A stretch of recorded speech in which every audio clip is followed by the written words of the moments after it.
Hello, boys and girls, this is ImAnderZEL, of course, and oh yes, welcome to another Battlefield 3 video. This is kind of an exciting gameplay. I think it's very nice. It's a very nice gameplay. It's kind of special since I'm using the 870 MCS shotgun with the Magnum. Kind of, I think Jack Franks. I think I saw Jack Franks use this, and he called it the cowboy setup or some stuff like that. I don't know, but it looked fun, so I basically wanted to try it, and I had to burp there. I hope you guys didn't hear it too much. I tried to muffle it. Muffle a burp. I don't know if maybe there's some burp muffler. This guy, I'm like, fuck you, bitch. You are not gonna TNT me, asshole. I'm gonna take your life with a knife. Noob. Noob. Wait, it's like beep meep meep meep meep meep. You guys know Roadrunner, right? Yeah. Meep meep meep meep. Anyways. I thought I would tell you guys a little tale about little ImAnderZEL and his first day taking the school bus to school, and basically the first day of school too. So, everything begins with preschool. Preschool or day, I would almost call it daycare. Me and my brother went to the same daycare, of course. Not very far from this little school I was gonna start going to. I'm gonna get to that bit in the story in a second. This school bus, there basically was a school bus you took. All the children rode it. It was a pretty big bus, actually, like a city bus almost. And all the kids from like age 5 up to age, I would say like 13 or 14 or something like that, rode this bus to school. Simply every day. Rode it to school and home from school and stuff like that. So you pretty much knew all the kids, and especially since I grew up in a very small area where there aren't many people living, basically like a rural, god damn it, basically small villages and shit like that. A small area, not many people. Rural. God damn it, I can't get that fucking word right. And here it comes, teabag your face, bitch. But this school bus, as I said, you rode this school bus every day to preschool or to your school, depending on how old you were, simply. And there was this girl that I wasn't in love with or anything like that, but her name was Amanda, and I always sat with her in the school bus, and I also went to the same daycare center as her. I would call her a very good friend, almost like a sister. She kind of kept me safe, if you know what I mean, because Anders, I haven't been big all the time. I haven't been a big manly man who isn't afraid of anything except spiders and dentists all the time. I've been afraid for about like everyone and everything when I was a kid. Now, as I said, I'm only afraid for dentists and spiders. I fucking hate spiders. Fucking hate the dentist. Oh my god, I hate the dentist. That reminds me, I have a dentist appointment in 2 weeks. Oh god damn it. Oh, that just made me angry. I hate the dentist, I really do. I hate them with a fucking passion. But it's important you go there. I don't want to end up without any teeth and shit like that. So it's like important you go there and check your teeth out. Anyways, so as I said, everyone rode this school bus, and on the very first day of real school, the first grade, as usual, I climb aboard the bus, and this time I was going to ride it just a little bit shorter and basically jump off at the primary school instead of daycare. And Amanda was sitting basically in the same seat as always, like right in the front, behind the bus driver, and she had a seat saved up for me as usual, but for some reason she decided to be a bit mean. And to me, she was a real asshole when she did this. She basically said, "No, Anders, you can't sit here." And I got so scared and so sad. I'm like, "Oh, please let me sit with you, please." Because I wasn't afraid of starting school. I was looking forward to it. But to sit alone in the bus with people you don't know and have to sit next to someone you don't know, that is not nice. Not even as a grown-up, you don't like that. Of course you fucking do it, but as a kid, I dreaded that more than the first day at school. I was so afraid of that. and she just like, nope, you can't sit here. So basically, I was still standing up in the middle of the school bus.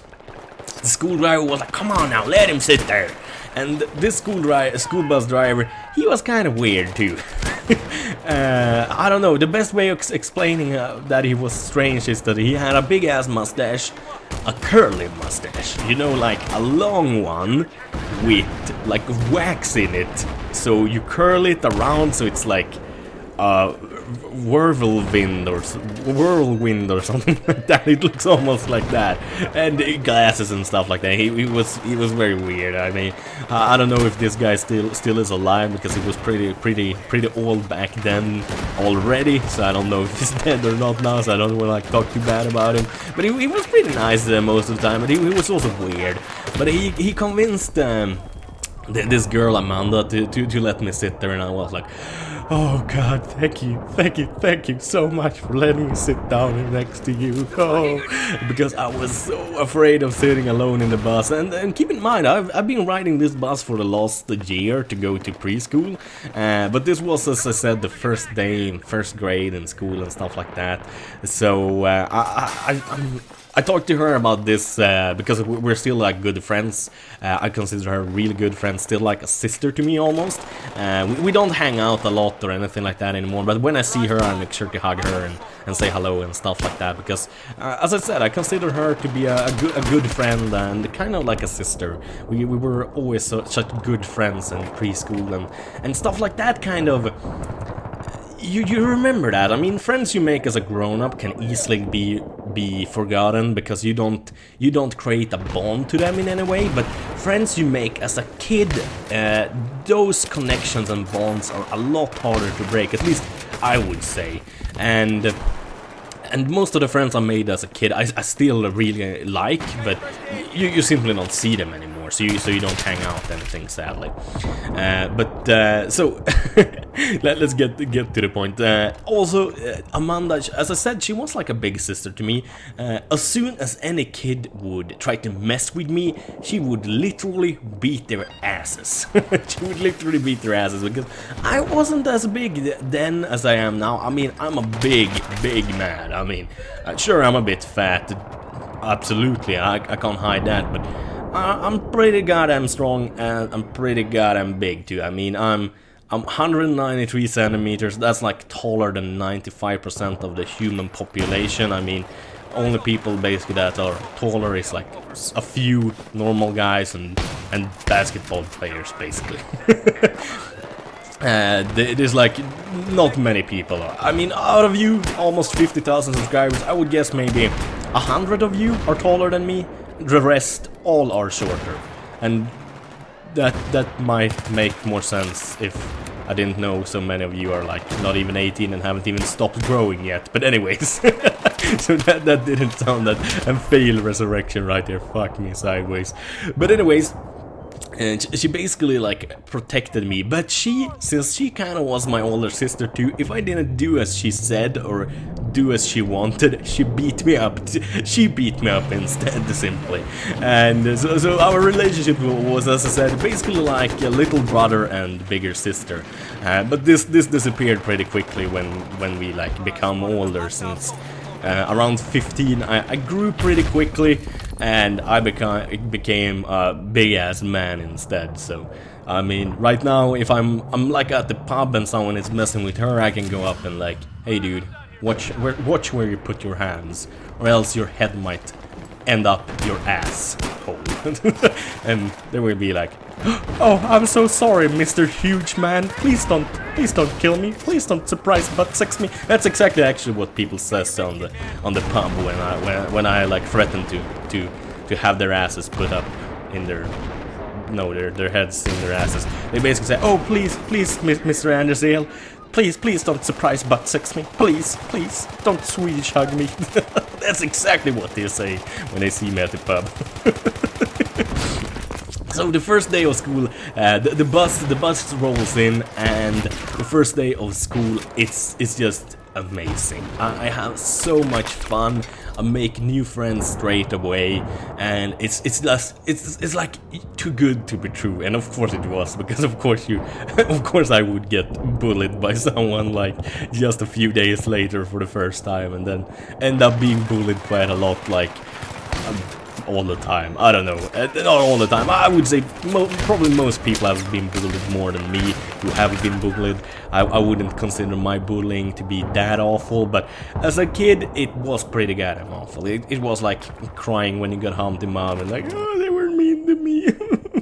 And I mean, it's so weird looking back to this, because as the big ass man I grew up to become, I pretty much could beat any bully, like 3 or 4 of them together, like literally put their heads up their asses if I wanted to, like bend them backwards over my knee and like shoving their own head up their asshole. But that's not the point. When you're a kid and you're smaller than the other kids that are bullying you, there's nothing you can do really, and except crying to mama or crying to your school teacher, basically, and that's the only thing you can do. And it's like, sadly, you can't really do anything else, and that is kind of the bad thing with being a kid, and that's what's so amazing with growing up. The thing with being a grown up, the best things with being a grown up is that you can do whatever the fuck you want. You can make money, you can buy shit, but that's also kind of the worst things, because as a kid you didn't have to worry about anything more than like schoolwork and bullies, basically. You could play in the sun, you can have a lot of fun, you could sleep in, you had summer vacations and all kinds of good stuff, and just generally good shit.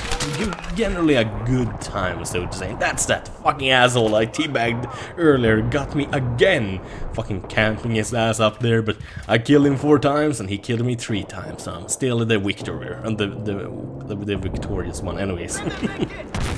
But let's talk a little bit about this preschool basically I went to. It had about 35 kids, not many kids at all, like basically like 5 kids in each class or something like that, and some classes had less than 5 kids, or maybe 50 kids in total, I don't know. Some classes had like 10 kids, some had 5, I don't know. But basically it's called Fyrås grundskola, or it was called Fyrås grundskola. It's sadly gone now.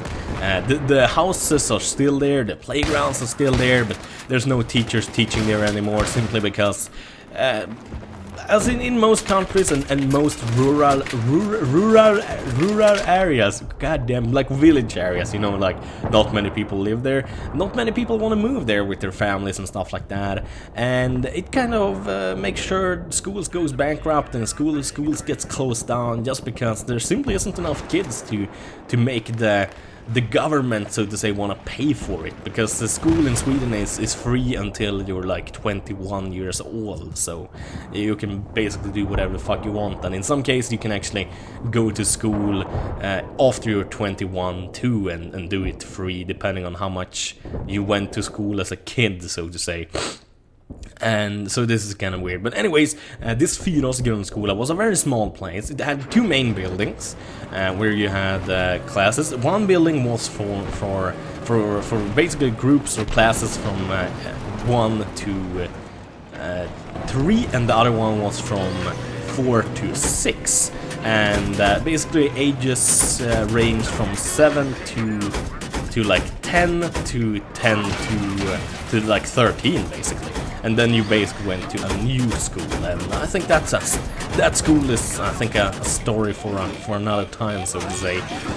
But this Fyrås grundskola was an amazing place, like, except for being bullied a bit and stuff like that. It was an amazing place to grow up on and going to school, because it was so close to nature. We had actually a skiing hill just like a kilometer away. It's like 1,000 yards basically away from the school, where you could go skiing, like downhill skiing and snowboarding and stuff like that. And we had a pretty nice football court where you could play football, you could play softball and all kinds of fun stuff. And also during the winter, usually the fire department came there and actually hosed down the entire football court with water, so it became an ice skiing rink, so we could ice ski there too. And what else? Yeah, the big building where you went to from class 4 to 6 actually had an indoor gymnasium, so you can actually do some fun stuff in there too during the winter if you didn't want to go outside and it was like super cold, because where I live in Sweden it can get really fucking cold, like minus 35 degrees Celsius, so really cold. But anyways, I hope you guys enjoyed the gameplay and the commentary. As usual, have a wonderful day, bye bye.